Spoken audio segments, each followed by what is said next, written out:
Bonjour à toi chers spectateurs et aujourd'hui parlons de Dieu merci, le deuxième long métrage de Lucien Jean-Baptiste. L'histoire c'est celle de Dieu merci qui à l'âge de 44 ans sort de prison après avoir purgé une peine de quelques années et qui n'a qu'un seul rêve, devenir acteur. Il va pour cela tenter de rentrer dans les cours Ventura, il va y arriver et va se retrouver à bosser avec Clément pour peut-être réaliser son rêve.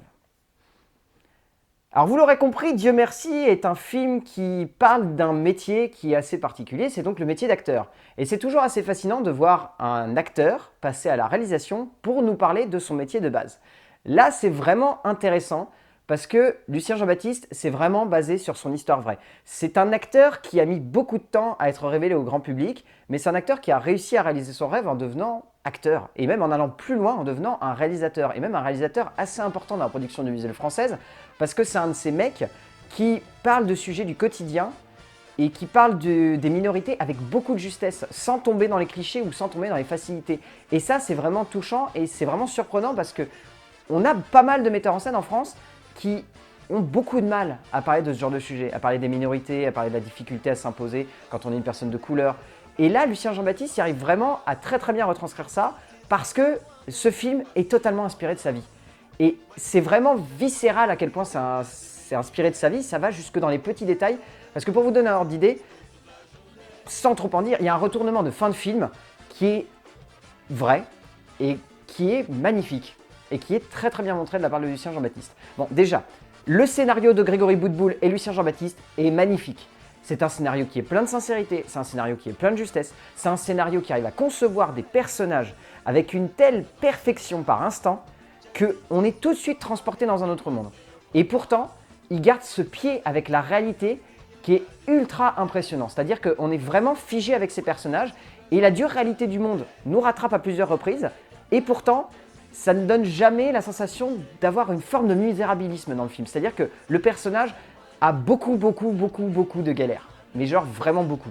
Et pourtant, ça ne tombe jamais dans le pathos ultra appuyé. Ça ne tombe jamais dans le il faut qu'on pleure pour lui, il faut qu'on soit triste pour lui, il faut qu'on ait envie qu'il aille plus loin, mais par le fait qu'on le trouve pathétique. Là, c'est jamais le cas. C'est un personnage qui se bat pour ce qu'il aime. C'est un personnage qui a envie d'aller loin. Et ça se ressent dans l'écriture, ça se ressent dans l'écriture de manière vraiment viscérale, quoi. C'est très bien fait de la part de Boutboul et Jean-Baptiste, c'est très beau, c'est élégant, c'est simple. Et encore une fois, ce qui est vraiment saisissant, c'est la justesse avec laquelle il réussit à construire les personnages secondaires. Tous les personnages secondaires sont importants et permettent à Clément et Dieu merci d'avancer et d'aller plus loin. Et de repousser leurs limites. Et c'est ça en fait qui transcende vraiment le film, c'est que bien au-delà de simplement nous raconter une histoire qui est vraiment très ancré dans le cœur de son concepteur, on a quelque chose qui touche tout le monde parce qu'on a tous un rêve qu'on aimerait réaliser. Et ce film, c'est ça, c'est une déclaration d'amour à poursuivre ses rêves, à aller le plus loin possible, à tenter vraiment d'aller jusqu'au bout de ce qu'on a envie de faire et de l'atteindre, tout simplement, de l'atteindre. Et c'est ce dont ce film parle et c'est ça en fait qui est vraiment saisissant. C'est que Lucien Jean-Baptiste, il arrive à saisir quelque chose qu'on n'a plus l'habitude de voir au cinéma, tellement on va dire le cinéma français est trop ancré dans la réalité. C'est cette envie de repousser les limites, de vraiment croire en l'impossible en fait.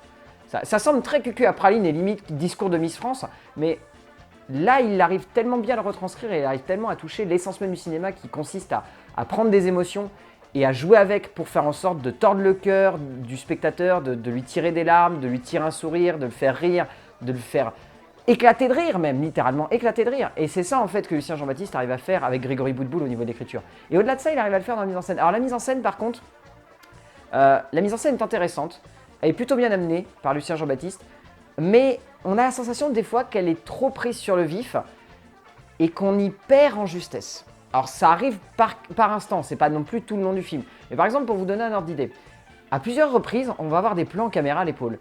Et en fait, il veut tellement capter une forme de réalisme social et humain qu'il va avoir une caméra à l'épaule qui va trop bouger pour rester proche de ses acteurs. Ce qui fait qu'on va se retrouver avec une caméra qui est vraiment tenue presque à la main, pas entre ses épaules. Et donc ça bouge beaucoup. Et on a du mal à rester dans l'action parce que c'est assez perturbant et ça n'aide pas, on va dire, le renfort émotionnel qu'on devrait avoir sur les personnages. Et c'est un petit peu dommage parce que c'est vraiment du pinaillage, très sérieusement, c'est du pinaillage. Parce qu'au-delà de ça, la mise en scène est très intelligente, elle arrive vraiment à donner lieu à des scènes où le comique du situation vient servir un comique qui est écrit dans les dialogues, qui est ancré dans ce que les personnages se racontent. Par exemple, la séquence où Clément et Dieu merci vont apprendre à se connaître en bouffant un kebab, elle est juste superbe parce que Il y a en même temps ce comique de situation avec le fait qu'il soit dans un kebab et que l'autre, ça soit limite un gosse de riche et qu'il fasse comme s'il était proche de Dieu merci. Et Dieu merci le regarde de manière pensive et ne fait qu'observer en fait une forme de clown blanc qui, voilà, qui essaye simplement de montrer que c'est un acteur en fait. Et c'est assez magnifique de voir à quel point il donne un double sens à une séquence qui n'aurait pu être finalement qu'une présentation et une introduction d'un personnage secondaire. Et c'est très très intelligent, il y a plein de scènes comme ça, enfin, ça regorge de bonnes idées en fait ce film.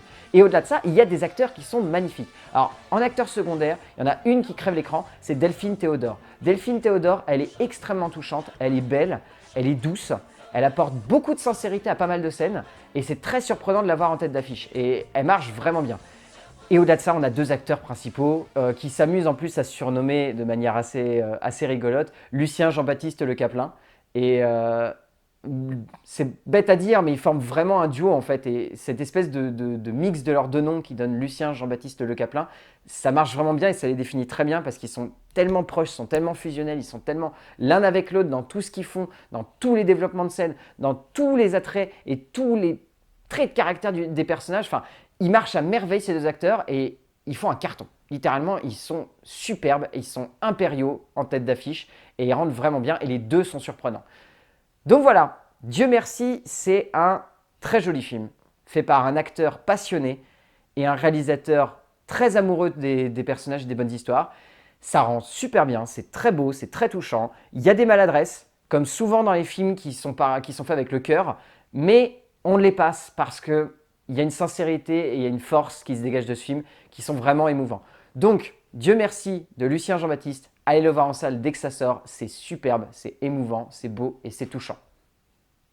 A plus!